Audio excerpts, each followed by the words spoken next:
Hello everyone, সবাইকে স্বাগত জানিয়ে আজকের এই ভিডিও শুরু করছি।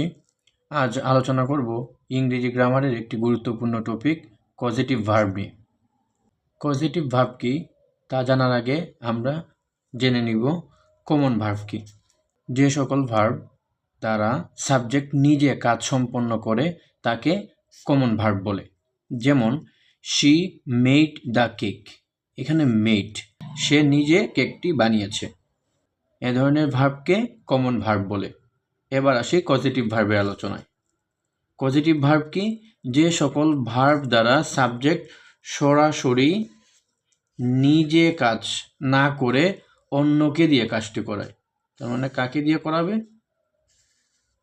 সরাসরি নিজে না করে অন্যকে দিয়ে কাজটি করায়, তাদেরকে পজিটিভ ভার্ব বলে।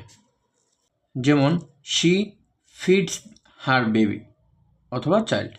শি ফিডস হার চাইল্ড, এখানে সে নিজে খাচ্ছে না, খাচ্ছে কে? চাইল্ড খাচ্ছে। অর্থাৎ এখানে সাবজেক্ট কাজটা নিজে না করে অন্যকে দিয়ে করাচ্ছে। এখন এভাবে কিছু কমন ভার্ব এবং পজিটিভ ভার্বের মধ্যে পার্থক্য দেখি। যেমন লার্ন থেকে টিচ, নো থেকে ইনফর্ম, সি থেকে শো, সিট থেকে সেট, রিমেম্বার থেকে রিমাইন্ড। এগুলো হচ্ছে কমন ভার্ব, এগুলো হচ্ছে পজিটিভ ভার্ব। ফিক্সড কিছু শব্দের পজিটিভ ভার্ব থাকলেও অনেক ভার্বের পজিটিভ ফর্ম নেই।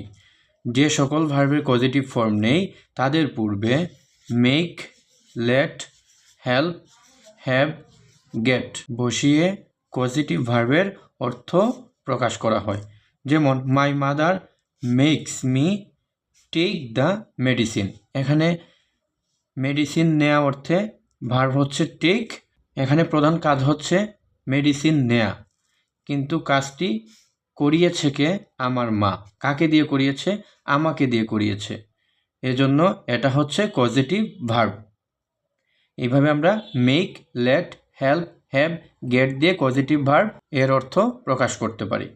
পজিটিভ ফর্ম না থাকলে কিভাবে এই শব্দগুলো দ্বারা পজিটিভ ভার্বের অর্থ প্রকাশ করা হয়, আজ আমরা সেগুলো শিখব।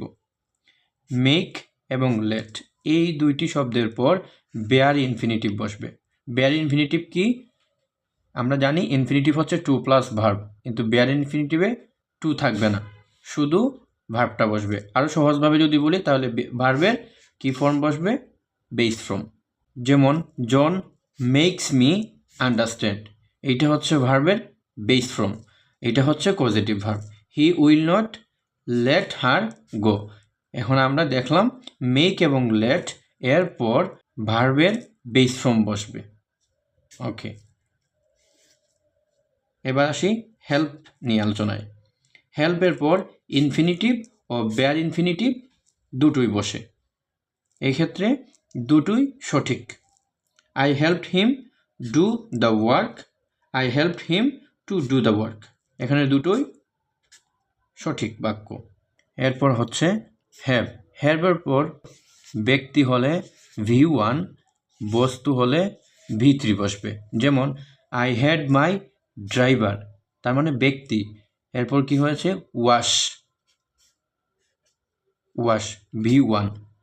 এখন আই হ্যাড মাই কার, বস্তু ওয়াশড, এটা কি? V3। অর্থাৎ ব্যক্তি হলে V1 হবে, বস্তু হলে V3 হবে। যেমন I had my driver wash the car, present form বসবে। তারপর I had my car washed, এখানে ভার্বের পাস্ট পার্টিসিপল ফর্ম বসবে। এবার আসি গেট নিয়ে আলোচনায়। গেটের পর ব্যক্তি হলে ইনফিনিটিভ, বস্তু হলে V3। যেমন আই গট দ্য বার্বার, ব্যক্তি কি হয়েছে? টু শেভ মাই হেয়ার, অর্থাৎ infinitive. I got my hair, বস্তু শেভড।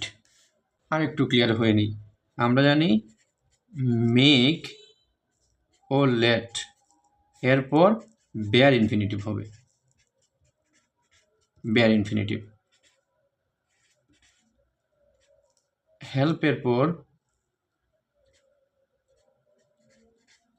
ইনফিনিটিভ, আবার